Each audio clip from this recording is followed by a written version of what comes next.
नमस्कार मित्रों, मैं मूल मंत्रा क्लासेस जीएस फैकल्टी मैं महेंद्र वर्मा और आज हम जीएस में पूरा का पूरा पोर्शन में थोड़ा सा एक पार्ट जिसे कहते हैं, जैसे जीएस में बहुत सारे विषय आते हैं, बहुत सारे सब्जेक्ट आते हैं, तो हमारे यहाँ अलग अलग फैकल्टी हैं पूरे के पूरे जीएस में। जैसे मैं हिस्ट्री को देखूंगा, पॉलिटी को देखूंगा, इकोनॉमिक्स को देखूंगा और थोड़ा सा करंट को भी देखूंगा।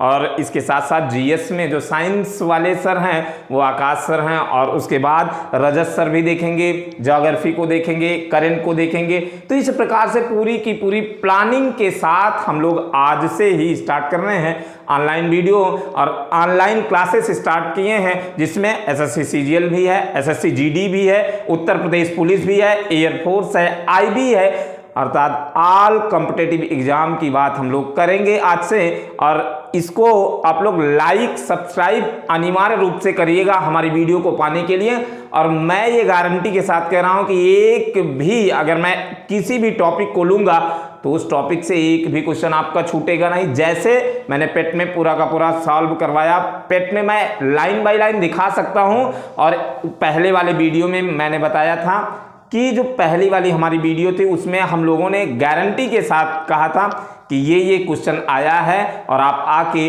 देख सकते हैं मूल मंत्रा क्लासेस सुल्तानपुर गोलाघाट में, और हम लोग नोट्स में दिखा सकते हैं। तो आइएगा, हिस्ट्री का पोर्शन जो है, हिस्ट्री में हम देखेंगे पूरा का पूरा कैसे SSC GD, Uttar Pradesh police, SSC CGL और एयरफोर्स की जो वैकेंसियां हैं, हाई कोर्ट में हाई कोर्ट की वैकेंसियां आई हैं, इलाहाबाद हाई कोर्ट की, तो आज उसको भी हम पूरा का पूरा देखते हैं कि हिस्ट्री एक ही बार पढ़िए, दोबारा पढ़ने की जरूरत ना पड़े। तो आइएगा, हिस्ट्री का पहले हम सिलेबस को केवल बताएंगे आज, उसके बाद कल से हमारी पूरी की पूरी क्रमबद्ध क्लासेस चलना प्रारंभ हो जाएंगी। तो आइएगा, हिस्ट्री का हम पोर्शन देखेंगे। हिस्ट्री जैसे कि हम लोग देखेंगे, हिस्ट्री में जो चल रहा है वनडे के एग्जाम में, जो आपका सिलेबस कहता है कि हिस्ट्री को हम 3 पोर्शन में विभाजित कर देंगे, वर्ल्ड हिस्ट्री को छोड़ करके। वर्ल्ड हिस्ट्री नहीं पूछता है, जिसमें हिस्ट्री में हम लोग देखेंगे एंशियंट, मेडुअल और मॉडर्न की बात करेंगे, जिसमें प्राचीन इतिहास, मध्यकालीन इतिहास और आधुनिक भारत के इतिहास की हम बात करेंगे। और इसके साथ आइएगा, पहले एंशियंट अर्थात प्राचीन इतिहास की बात करेंगे, जिसमें प्राचीन इतिहास में हमें क्या क्या पढ़ना है पहले हम डिसाइड तो कर लें कि हमारा टॉपिक कौन कौन सा है। जबकि सिलेबस में आप देखेंगे वो लिख देता है, सिलेबस दे दिया कि भारतीय इतिहास। अब भारतीय इतिहास में 3 के तीनों पोर्शनों को बहुत अच्छे तरीके से कवर करना है, तभी आपका सिलेक्शन हो पाएगा, अदरवाइज नहीं हो पाएगा। तो आइएगा, प्राचीन इतिहास में हम लोग देखते हैं प्राचीन इतिहास। प्राचीन इतिहास में क्या क्या पढ़ना है? प्राचीन इतिहास, प्राचीन इतिहास में जो हमारा पहला टॉपिक होगा, जिसमें बड़ा कंफ्यूज बच्चे रहते हैं, तो उस कंफ्यूजन को दूर करने के लिए और एग्जाम में कहीं से भी आ जाए तो क्वेश्चन आपका फंसे ना, श्योर है आपके एग्जाम में आ जाए। ये आइएगा, पाषाण काल ये पहला टॉपिक होता है, जिसे हम स्टोन एज कहते हैं। पाषाण काल की हम बात करेंगे। पाषाण काल को पूरा का पूरा पढ़ाने के बाद इसी के जस्ट बाद लगा होता है आपका ताम्र पाषाण काल। ताम्र पाषाण काल, तो ताम्र पाषाण काल का भी हम जिक्र करेंगे। तो पहले पाषाण काल, फिर ताम्र पाषाण काल, उसके बाद फिर हम आएंगे सिंधु सभ्यता की बात करेंगे।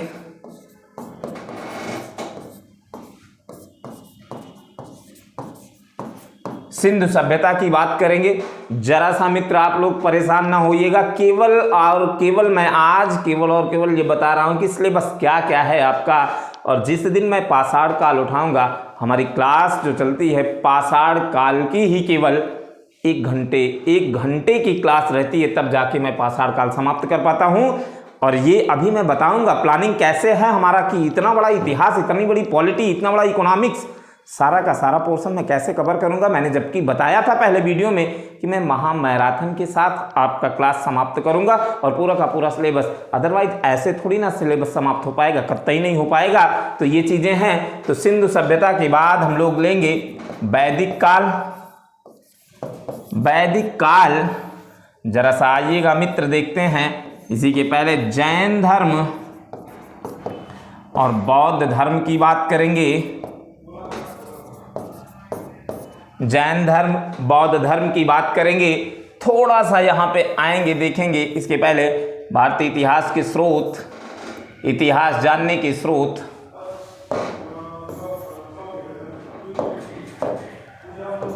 इतिहास जानने के स्रोत की भी हम बात करेंगे यहाँ पे। उसके बाद इतना देखने के बाद हम महाजनपद काल को देखेंगे, जिसमें 16 महाजनपदों के उदय की बात कर देता है। उसके बाद हम लोग मौर्य काल को देखेंगे। उसके बाद हम मौर्योत्तर काल को देखेंगे। मौर्योत्तर काल जैसे ही समाप्त होगा वैसे हम गुप्त काल को देखेंगे। गुप्त काल के बाद हम लोग गुप्तोत्तर काल देखेंगे।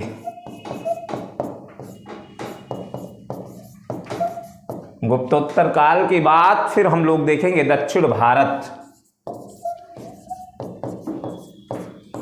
और दक्षिण भारत के बाद मेरे मित्रों लगभग 20 क्वेश्चन का सेट मैं जो करवाऊंगा वो विविध से करवाऊंगा। वो इन सब से हट के रहेगा, हालांकि रहेगा एंशिएंट हिस्ट्री का ही, लेकिन वो एकदम हट के रहेगा। तो ये इतना आपको प्राचीन इतिहास में पढ़ना है। मैं कह रहा हूँ अगर इतना आपने पढ़ा है तो निश्चित तौर पर जितने भी कॉम्पिटिटिव एग्जाम होते हैं वो बाहर नहीं जाएगा। अगर क्वेश्चन बना निश्चित तौर में पेपर में मिलेगा आपको, अगर आपने पढ़ा है तो आइएगा मध्यकालीन भारत की बात करते हैं। तो मध्यकालीन भारत में देखते हैं, मध्यकालीन भारत की बात करते हैं। आइएगा, मध्यकालीन भारत में जो हमारा पहला टॉपिक होता है वो हम बताते हैं, थोड़ा सा बताते हैं कि अरबों के आक्रमण की बात करते हैं। अरबों के आक्रमण, जिसमें 712 ईस्वी में मोहम्मद बिन कासिम आता है, वहीं से स्टार्ट होता है। उसके बाद अरबों के आक्रमण के बाद हम लोग बताते हैं तुर्कों का आक्रमण। तुर्कों का आक्रमण जिसमें 11वीं व 12वीं शताब्दी में महमूद गजनवी और मोहम्मद गौरी का जिक्र हम लोग करेंगे। उसके बाद इसी मोहम्मद गौरी का जो गुलाम था वो कुतुबुद्दीन ऐबक था, और यहीं से जैसे ही 1206 ईस्वी में 15 मार्च 1206 ईस्वी में जैसे मोहम्मद गौरी की मृत्यु होती है, वैसे कुतुबुद्दीन का शासन चलता है जिसने गुलाम वंश की स्थापना कर दी। तो पहले हम सल्तनत काल को यहीं से देखेंगे।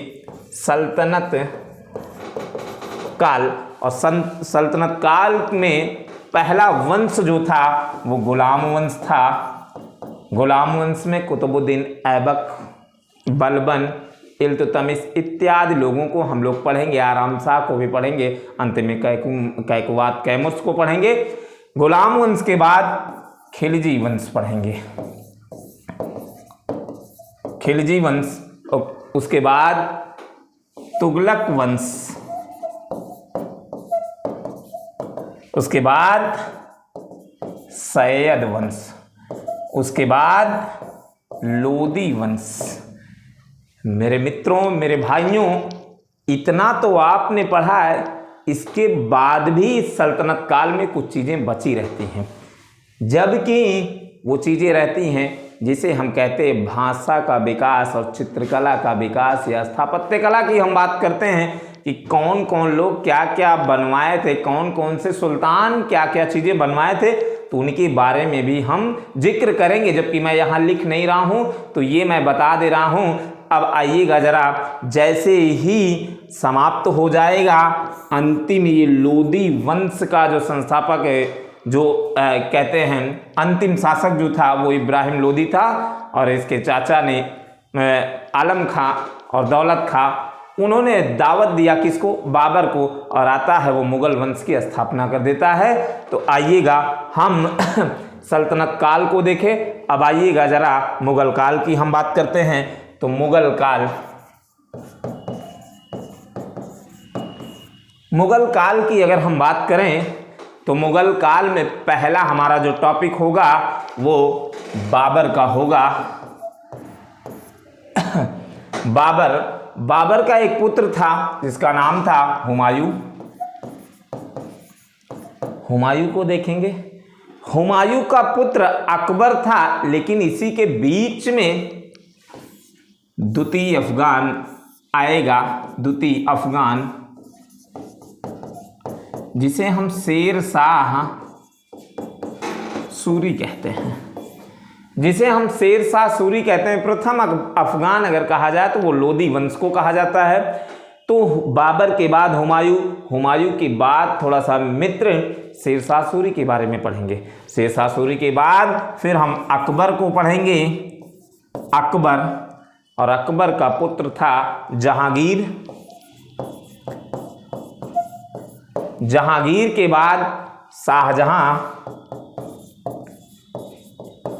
शाहजहां के बाद औरंगजेब।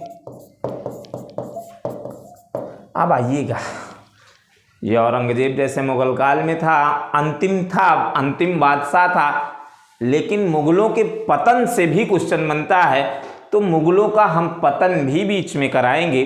तो यहाँ तक तो हम पढ़ेंगे, फिर इसके बाद आ जाता है स्थापत्य कला।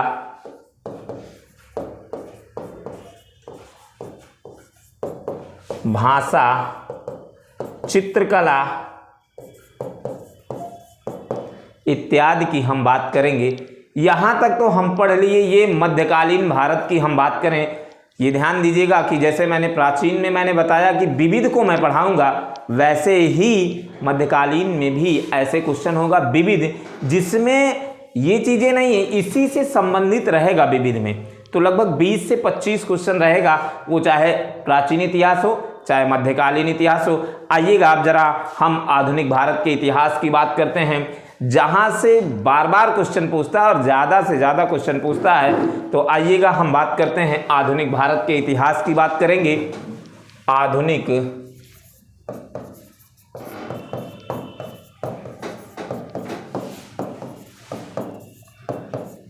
भारत का इतिहास। आधुनिक भारत के इतिहास की अगर हम बात करें तो पहला जो हमारा टॉपिक होगा वो यूरोपीय कंपनियों का आगमन होगा। तो आइएगा, यूरोपीय कंपनी का आगमन। ये यूरोपीय कंपनियों का आगमन, जिसमें हम पुर्तगाली को पढ़ते हैं, डच को पढ़ते हैं, अंग्रेज को पढ़ते हैं, डेनिश को पढ़ते हैं और फ्रांसीसी को पढ़ते हैं। उसके बाद दूसरा जो टॉपिक होगा हमारा ईस्ट इंडिया कंपनी।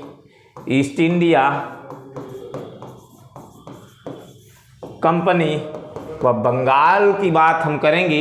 यहाँ पे हम पढ़ेंगे जिसे हम बंगाल का नवाब कहते हैं, यहाँ तक पढ़ेंगे। उसके बाद जो हमारा तीसरा टॉपिक होगा वो मराठा होगा, पंजाब होगा, अवध होगा, मैसूर होगा। इन चीज़ों के बारे में पढ़ेंगे। अर्थात कहने का मतलब सिख संप्रदाय भी, सिख संप्रदाय की बात यहीं पे कर देंगे। उसके बाद हम लोग जो पढ़ेंगे, बहुत इंपॉर्टेंट टॉपिक है सामाजिक एवं धार्मिक सुधार आंदोलन। सामाजिक सुधार एवं धार्मिक आंदोलन की बात करेंगे। उसके बाद हम लोग देखेंगे ब्रिटिश भारत में शैक्षिक गतिविधियों की बात करेंगे, जिसमें हम शैक्षिक गतिविधि की हम बात करेंगे। उसके बाद शैक्षिक के बाद मित्र आर्थिक की भी बात करेंगे। आर्थिक गतिविधि, थोड़ा सा यहाँ संवैधानिक विकास को हम छोड़ देंगे। संवैधानिक विकास को, जैसा कि हम सभी जानते हैं कि संवैधानिक विकास की अगर हम बात करें तो वो मैं भारतीय संविधान में पहला टॉपिक वो हमारा होता है। और उसके बाद जब राष्ट्रीय आंदोलन को मैं पढ़ाता हूँ तो वहाँ पर राष्ट्रीय आंदोलन को जोड़कर पूरा का पूरा वहाँ पे पढ़ाता हूँ। तो संवैधानिक विकास को यहाँ पे छोड़ देता हूँ। उसके बाद आ जाता है गवर्नर जनरल की बात करते हैं। अब आते हैं इसके बाद भारतीय राष्ट्रीय कांग्रेस की स्थापना की बात करेंगे। भारतीय राष्ट्रीय कांग्रेस की स्थापना की बात करेंगे। उसके बाद भारत में क्रांतिकारी आंदोलन, ध्यान दीजिएगा, भारत में भी क्रांतिकारी आंदोलन हुए। उसके बाद भारत के बाहर भी क्रांतिकारी आंदोलन हुए। जैसे हम लोग देखेंगे गदर पार्टी वगैरह, लाला हरदयाल की बात करेंगे वहां पर, तो ये चीजें बात करेंगे। फिर उसके बाद भारतीय राष्ट्रीय कांग्रेस की स्थापना, उसके बाद भारत में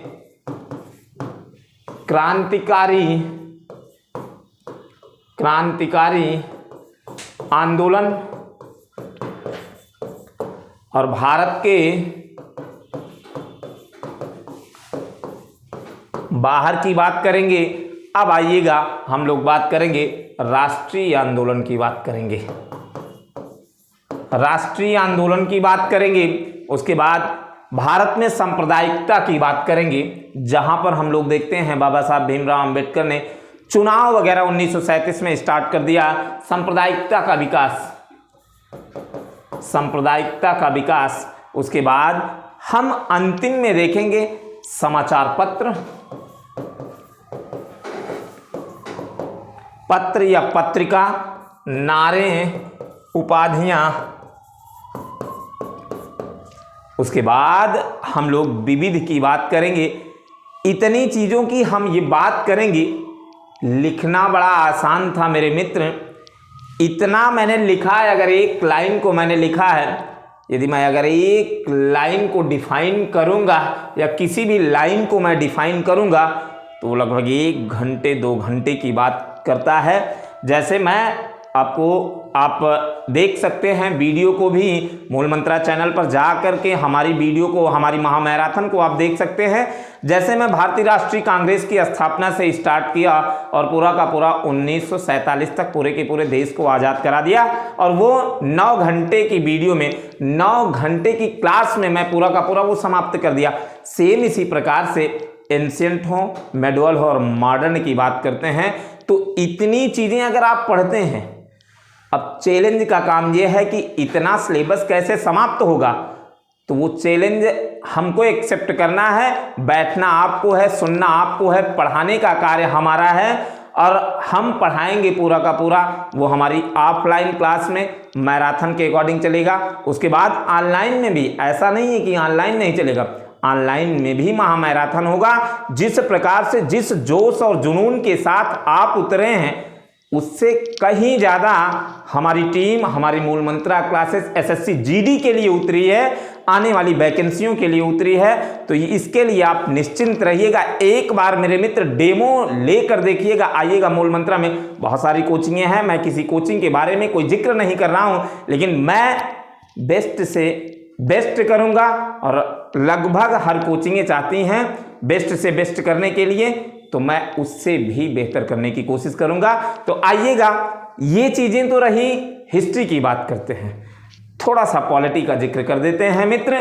पॉलिटी में क्या क्या हमें पढ़ना है, और वहां से पूरा का पूरा हम सिलेबस को समाप्त करने के बाद फिर हमारे हिंदी वाले सर आएंगे और अपना सिलेबस डिफाइन करेंगे। उसके बाद फिर मौका अगर मिला तो भूगोल वाले भी, अर्थात जियोग्राफी वाले भी आएंगे, करंट वाले भी आएंगे, पर्यावरण भी, जिसमें पर्यावरण जोड़कर पूछता है क्वेश्चन, तो ये ध्यान दीजिएगा। तो आइएगा मेरे मित्र, उसको भी हम थोड़ा सा डिफाइन कर दें। आइएगा भारतीय संविधान की बात करते हैं। भारतीय संविधान की बात करते हैं। बहुत समय नहीं लूंगा मेरे मित्र, सिलेबस को थोड़ा सा, मैं सिलेबस को लाइन बाय लाइन बता रहा हूं कि क्या पढ़ना है, नहीं तो इसी परिभाषा को मैं 45 मिनट ले लेता हूं कि संविधान को डिफाइन करने में, कि संविधान कैसे डिफाइन किया जाए, संविधान की क्या विशेषता होती हैं, क्योंकि ये चीजें रहती हैं कि भाई यहां से क्वेश्चन पूछता है, और अब की बार जैसे ऐसे पूछ लिया, अब की बार पेट के एग्जाम में पूछ लिया। मेरे मित्र, हमारी आप नोट्स को देखिएगा, मैं पहले लाइन में ही पहला हमारा जो क्वेश्चन होता है, जो हम पढ़ाते हैं, पहला जो हमारा क्लास होता है वो इसी पर डिफाइन होता है कि हमारा भारतीय संविधान है क्या, संविधान की विशेषता क्या होती है, क्या क्या चीज़ें इसमें हैं, तो पहली क्लास यही होती है और पहला ही क्वेश्चन जो आया आपका इंडियन कॉन्स्टिट्यूशन में पेट के एग्जाम में वो मिला और आगे भी मिलता रहेगा। तो आइएगा भारतीय संविधान की अगर हम बात करें तो भारतीय संविधान में जो हमारा पहला टॉपिक होगा, जैसा कि मैंने बताया कि इतिहास में मैं भारत के संवैधानिक विकास को छोड़ दिया था, लेकिन यहाँ पे पूर्ण रूप से भारत के संवैधानिक विकास को मैं पढ़ाऊंगा। तो पहला हमारा टॉपिक होगा भारत का संवैधानिक विकास।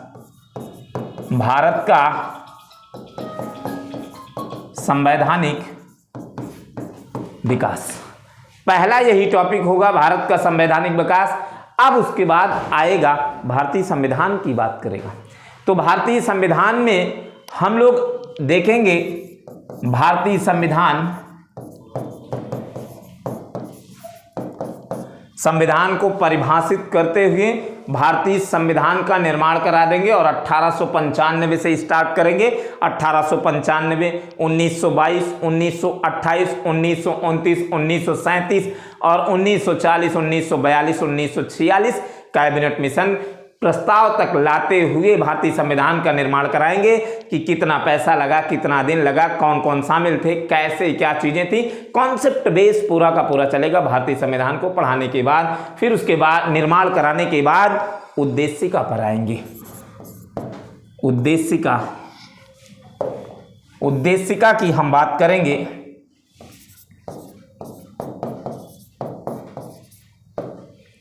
उद्देशिका की बात करेंगे, उसके बाद भाग 1 की बात करेंगे।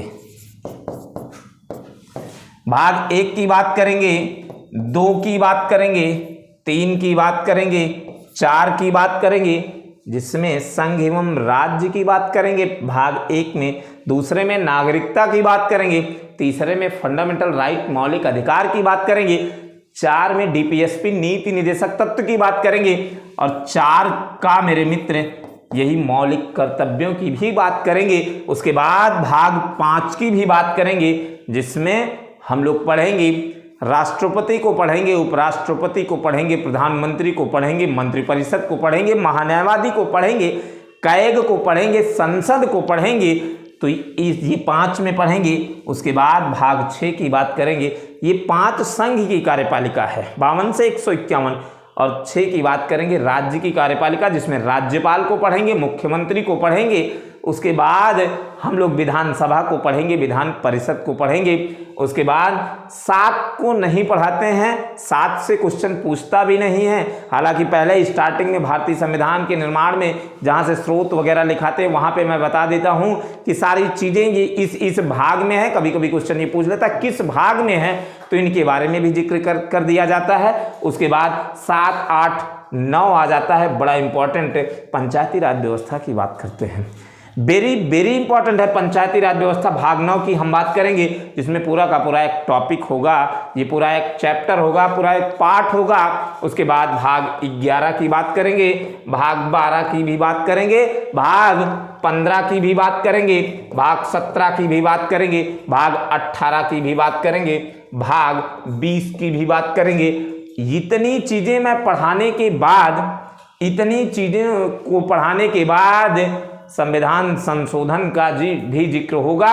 उसके बाद पूरा का पूरा हिस्ट्री, पॉलिटी, इकोनॉमी, जितनी चीजें हैं पूरा का पूरा एक वर्कशीट के साथ पीपीटी इसी जगह पर खड़े होंगे मित्र। और पूरा का पूरा पीपीटी जो हमने बनाया है, एक एक क्वेश्चन, एक एक शब्दों का हम व्याख्या भी करेंगे और व्याख्या के साथ दोबारा आपका रिवीजन भी होगा मित्र। तो इसके लिए निश्चिंत रहिएगा, पूरी की पूरी जोश जुनून के साथ हमारी टीम आई है। और मैं महामैराथन के साथ आपका एसएससी जीडी हो 2 महीने मित्र, 3 महीने बचा है। लगभग अक्टूबर बीत गया, नवंबर और दिसंबर की बात है। नवंबर और दिसंबर, जनवरी में एग्जाम होगा। डेट नहीं क्लियर किया है, लेकिन मैं ये कह रहा हूं कि डेट जिस दिन वो डेट क्लियर कर देगा, 10 दिन पहले आपको आपका सिलेबस पूरा का पूरा समाप्त मिलेगा। चाहे वो साइंस हो, हिस्ट्री हो, इकोनॉमी हो, पॉलिटी हो, ज्योग्राफी हो, पर्यावरण हो, करंट हो, कल्चर हो, सारी की सारी चीज़ें, जिसमें सामान्य राज्य व्यवस्था को भी मैं बताऊंगा। धन्यवाद मेरे मित्र। आइएगा हमारे साथ, हमारे हिंदी की फैकल्टी है और हिंदी की फैकल्टी भी आपको बताएगी। मैं अपनी बारी को विराम देता हूँ। जय हिंद, जय भारत।